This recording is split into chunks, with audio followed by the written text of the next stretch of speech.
Alright, y'all, welcome back. So, this is Mr. Leveridge. So, this is going to be our first day of Unit 1. So, this is Unit 1, Day 1. So, reminders before we get started, please remember to have your history notebook out and you're taking notes as you move through the video.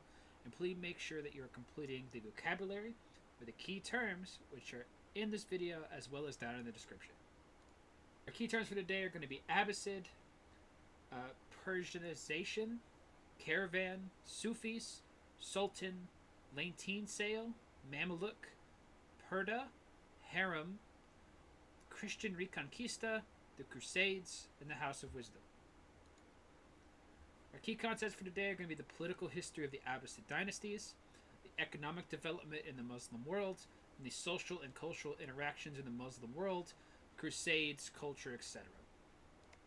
So we're going to get started today with the Abbasid dynasty. They're going to come and kind of conquer the Umayyad dynasty, as we talked about in our last unit, in about 1031. But the Abbasid dynasty does exist before that, but it won't become a predominant dynasty until 1031 with the conquering and the fall of the Umayyads. Now, unlike the Umayyads, the Abbasid dynasty showed no special favor to Arab military aristocracy, meaning that they did not favor the Arab military. They had their own systems in doing things, and that kind of leads us into the administration. The administration relied heavily on Persians and Persian techniques of governing, so their government was very Persian in origin. Their central authority ruled from a court in their newly built city of Baghdad. And the Abbasids are a Sunni Muslim dynasty. Now, the Abbasids are going to decline. And since we're moving into the post-classical period, the Abbasid dynasty kind of ends right as the post-classical period really gets started. And that is that there was a struggle for succession between the most famous Abbasid ruler, Harun. His sons, after he dies, begin to struggle for a civil war, which leads to a fracture in the government. And, well, the local military leaders, the generals and the commanders, and in kind of a Western sense, begin to kind of create their own little kingdoms and name themselves Sultan, name themselves the leader. And due to the military not backing their civil war, popular uprisings, and peasant rebellions, it's going to weaken the dynasty as a whole. Well, also during the Abbasid dynasty, there's also going to be a change in economics at the turn of the 1200s for the Muslim world. Due to the Abbasid Empire kind of spreading in the same way of the Umayyads, all the way from northern India, Central Asia, all the way through North Africa and to Spain, well, you're going to have a lot of people, right? Merchants, travelers, pilgrims coming to Mecca for their, Islamic pilgrimage. And, well, they're going to bring all kinds of ideas and food and ideas and goods and services. And this leads to a rapid expansion because if you could eat, that means you can make babies. Making babies means you get a rising population. Some of these crops that lead to these increased population and health are going to be sugarcane, rice, spinach, artichokes, eggplants, oranges, lemons, limes, bananas, coconuts, watermelons, mangoes, cotton, indigo, and henna. And again, the effects of these new crops is now you can build large-scale farms, which leads to a thriving textile industry because of industrial crops. And then, once again, more food equals more people.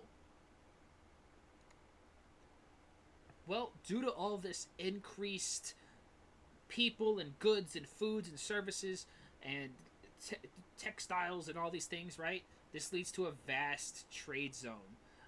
All the way from, again, Iberia in Spain, all the way through North Africa and even into South Africa, all the Arabian Peninsula, into the Indian Ocean and Central Asia along the Silk Road and everything. And they're mainly going to travel through, of course, camels and Africa and caravans, right? But they're also going to trade through maritime trade, which is on boats. So maritime, boat. Those are the two. Those maritime trade is on boat. And well, the Arab and Persian and Muslim mariners, who are sailors, are going to borrow technology from other parts of the world.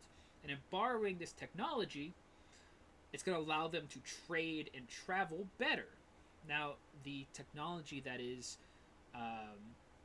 borrowed, they're going to get the magnetic compass from the Chinese, the Lateen Sail from Southeast Asia and India, and they're going to get the astrolabe from Hellenistic mariners who are going to be from Europe. Now, due to all of this new trade and food and crops and things, well, they're going to have a dominant trade, and they're centrally located in between Europe and Africa and Asia. They're all right in the middle. They have access to all the water, right? So they're going to dominate trade in North Africa, across the Sahara, down the Nile, and Southwest Asia to India, and even in Eastern Mediterranean, the Red Sea, the Persian Gulf, the Arabian Gulf, down the coasts, right? And what you got to remember is not only do goods and trade and, technology trade along trade routes, but also ideas spread along trade routes, right? And this is how Islam spreads very rapidly, is through these trade routes. Now, our next group that's going to kind of come in and kind of push the Abbasid dynasty out is going to be the Turkish people from Central Asia and Mongolia. And the earliest group of these Turks are known as the Seljuk Turks. And the Seljuk Turks are from Central Asia.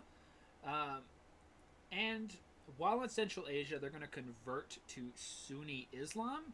And they learn about Islam and begin to convert to Islam through trade.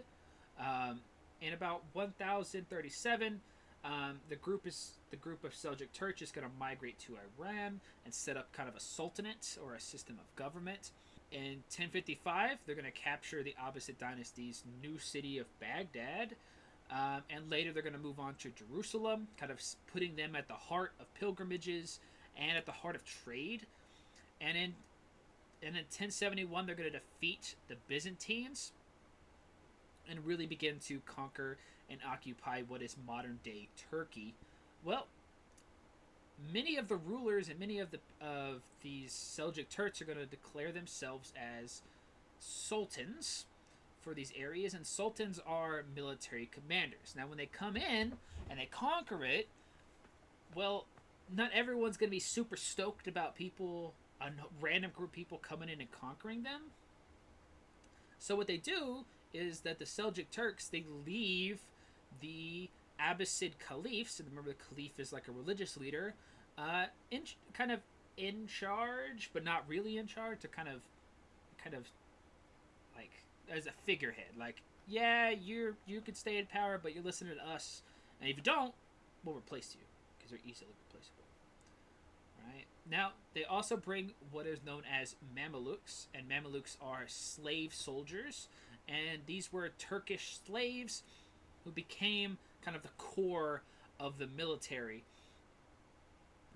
for the Seljuk Turks and their kind of growing empire. Now, women are changing status during this time, and it's not always for the better. Now, pre-Islamic Arab women, as the Arabs were nomads, this allowed women to have many rights. In pre-Islamic Arabia, women were often poets. They could be tribal leaders. They had rights to property and things. Right? And that kind of followed through with the Quran. The Quran enhanced the rights of women and security of women. It forced their husbands to honor contracts and to love their wives, and allowed women to own properties and protect women from exploitation. But Mr. Leveridge, all those things sound wonderful. What happened? Well, other cultures, contact with other cultures caused slight changes that kind of snowballed into kind of changes. So the foreign contacts kind of changed the perspective of women due to all this increased change.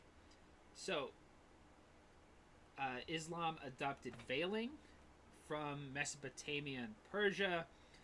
From their contacts with India, they developed or they kind of adopted isolation, where women would have to be isolated in another part of the house, away from company, and they adopted this through the Purdah and the Harem.